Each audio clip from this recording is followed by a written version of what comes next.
2009 में अमेरिका के एक एरोस्पेस इंजीनियर स्टॉकटन रश ने ओशनगेट एक्सपीडिशन नामी एक कंपनी की बुनियाद रखी जिसका मकसद गहरे समंदरों में 4 से 6 किलोमीटर की गहराई की आबदोज़ें बनाना था जो मिलिट्री, तहकीक और तफरी एडवेंचर टूरिज़्म के लिए इस्तेमाल हो सकती हों। इस कंपनी का एक मकसद दुनिया के अमीर तरीन अफराद को गहरे समंदरों में आबदोज़ के ज़रिए सियाहत पर ले जाना भी था।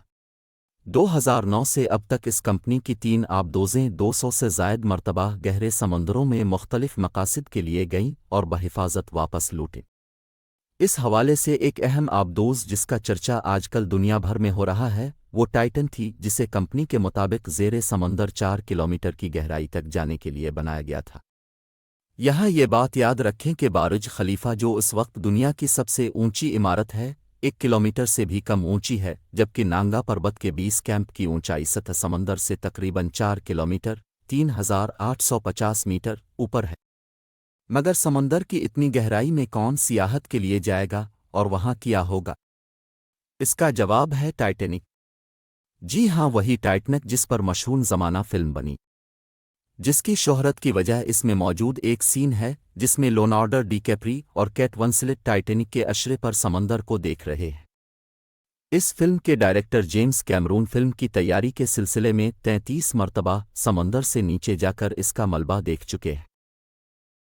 टाइटैनिक अपने ज़माने का सबसे बड़ा जहाज़ था और ये 1912 में अपने पहले ही सफ़र पर समंदर में तौदे के टकराने से डूब गया।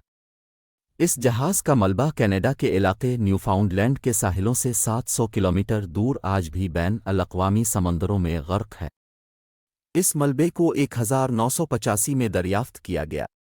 ये मलबा समंदर में तकरीबन 4 किलोमीटर नीचे मौजूद है। इसी मलबे को अमीर सयाहों को दिखाने के लिए ओशनगेट एक आबदोज़ इस्तेमाल करती रही जिसका नाम टाइटन था।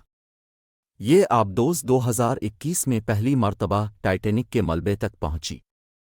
इस ट्रिप पर एक आदमी का टिकट $2,50,000 था। $1 आजकल 288 रुपये पर फिर रहा ये।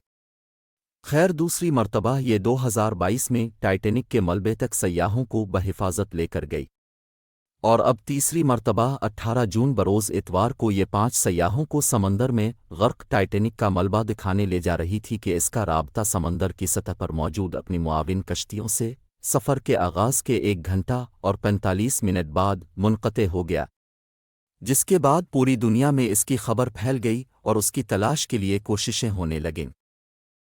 याद रहे कि इस आबदोज़ पर 96 घंटे जिंदा रहने के लिए ऑक्सीजन मौजूद थी, लिहाजा अगर इस आबदोज़ को कोई हादसा पेश नहीं आया और इसका महज राबता मुनक़ते हुआ है तो उसे बचाया जा सकता था। टाइटन हर पहली मरतबा जाने वाले एक जर्मन सय्याह आर्थर लूबेल कहते हैं कि ये आबदोज़ मुकम्मल तौर पर महफूज नहीं थी। अपने सफ़र को याद करते हुए वो बताते हैं कि सफ़र के दौरान 1000 मीटर के बाद आबदोज़ के बैटरी सिस्टम आबदोज़ बिजली से चलती थी में कुछ मसाइल पैदा हुए, ताहम बालाखर ये आबदोज़ टाइटैनिक के मलबे तक पहुंचने में कामयाब हो गए और उन्होंने वहां 3 घंटे इसकी वाहिद खिड़की और उस पर मौजूद कैमरों की मदद से मलबा देखा और फिर बहिफाजत लूटे। अलबत्ता वो ये याद करते हैं कि आबदोज़ में दर्जा हरारत कमोबेश 4 डिग्री सेंटीग्रेड था। ये छोटी सी आबदोज़ थी जिसमें 4 से 5 अफराद एक दूसरे से जड़कर ही बैठ सकते थे। टाइटन दरअसल एक मुकम्मल आबदोज़ नहीं थी बल्कि आबदोज़ जैसी थी जिसके सबमर्सिबल की इस्तिलाह इस्तेमाल होती है, क्योंकि ये महज चंद घंटे तक समंदर के नीचे रह सकती है, जबकि एक मुकम्मल आबदोज़ कई माह तक समंदर में रहने की सलाहियत रखती है। 18 जून 2023 को टाइटन में 5 अफराद सवार हुए, जिनमें इस आबदोज़ में कंपनी ओशनगेट का मालिक स्टॉकटन रश, बरतानवी कारोबारी शख्सियत हमेश हार्डिंग, फ्रांसीसी प्रोफेशनल गौताखोर पॉल हेनरी और पाकिस्तान के कंपनी एंग्रो के वाइस प्रेसिडेंट शहजादा दाऊद और उनके जवां साल बेटे शामिल थे। टाइटन ने तकरीबन 4 किलोमीटर समंदर से नीचे जाना था जहां टाइटैनिक का मलबा पड़ा था। इस तक पहुंचने में इसे 2 घंटे और 45 मिनट लगने थे, जिसके बाद इसने 3 से 4 घंटे तक टाइटैनिक का मलबा देखना था और फिर वापसी का सफ़र करना था। इस पूरे सफ़र का कल दौरानिया कमोबेश 10 से 11 घंटे तक का था। ज़मीन की सतह पर इंसानों पर कुरा हवाई यानी ज़मीन की फ़िज़ा में मौजूद गैसियों का दबाव होता है जो हर वक्त हम पर रहता है। ये एक ATM यानी एक एटमॉस्फेरिक प्रेशर कहलाता है। लेकिन चूंकि इंसान ज़मीन पर ही रहते हैं और उनका इर्तिका ज़मीन पर ही हुआ है, लिहाजा हम इस दबाव के आदी हैं और ये हमारे लिए नॉर्मल है। लेकिन अगर आप ज़मीन की सतह से ऊपर हवा में उड़ीं तो ये दबाव कम होता जाता है, क्योंकि ऊपर की फ़िज़ा लतीफ़ है, सो कम हुआ के बाइस अब पर कम दबाव पड़ता है। और अगर आप खला में निकल जाएं तो ये दबाव मुकम्मल ख़त्म हो जाएगा। ताहम इससे अलिफाल्ट अगर आप समंदर में जाएं तो दबाव मज़ीद बढ़ जाता है। समंदर का पानी फ़िज़ा में मौजूद गैसों से ज़्यादा भारी होता है, लिहाजा समंदर में हर 10 मीटर की गहराई के बाद आपके जिस्म पर दबाव एक ATM मज़हद बढ़ता रहता है। सो अगर आप समंदर में महज 10 मीटर नीचे जाएं तो आप पर दबाव या प्रेशर 2 ATM हो जाएगा। ये कम तो बेश खाना बनाने के लिए इस्तेमाल होने वाले कुकर के अंदर का प्रेशर है। अगर आपने कभी प्रेशर कुकर को फटता देखा हो तो आपको अंदाज़ा होगा कि ये किस कदर ज़्यादा प्रेशर होता है।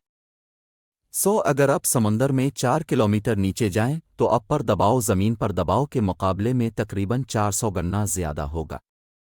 आप प्रेशर कुकर के दबाव से 200 गना ज़्यादा। टाइटन आबदोज़ को टाइटनियम धात और कार्बन फाइबर से बनाया गया था, जो इतना दबाव बर्दाश्त कर सकती थी बशर्ते कि ये मुकम्मल तौर पर सिल हो और इसमें कोई फ्रैक्चर ना हो और ना ही इसकी बॉडी कहीं से कमज़ोर हो। अगर ऐसा हो तो ऐसी सूरत में नीचे जाते हुए पानी का दबाव बढ़ने के बाइस इसके किसी कमज़ोर हिस्से पर पड़ेगा, इस मुकम्मल तौर पर पचक को देगा। और बदकिस्मती से ऐसा ही हुआ। 5 रोज़ तक इस आबदोज़ को गहरे समंदरों में कश्तियों और रोबोट्स और समुद्री ड्रोन्स की मदद से तलाश किया जाता रहा और कल इसके मलबे का कुछ हिस्सा टाइटैनिक जहाज़ के मलबे से चंद 100 मीटर के फासले पर मिला। अब तक की इत्तलात के मुताबिक इस आबदोज़ में मुमकिना तौर पर लीक फ्रैक्चर आया, जिसके बाइस इस पर पानी का दबाव पड़ा और ये बाहर से पड़ने वाले इस शदीद दबाव से चंद मिलीसेकंड्स में ही पचक गए। ये इतना कलील वक्त है कि इसमें आबदोज़ में मौजूद इंसानों का दिमाग मौत को महसूस ही ना कर सका होगा और देखते ही देखते इनका मुकम्मल जिस्म पचक कर पाश पाश हो गया होगा। इस आबदोज़ के तलाश में अमरीका, कनाडा और फ्रांस तीनों ममालिक की बहरिया और रेस्क्यू टीमें शामिल थीं। हादसे के बाद बैन अल-अक़वामी तंज़ीमें और बहरी सफ़र में हिफाजत के लिए कायम इदारे इस बात पर जोर दे रहे हैं कि कमर्शल आबदोज़ों को महफूज बनाने के लिए मुकम्मल ज़ाब्ताकार क़वानीन और सर्टिफ़िकेशन वज़ा की जाए।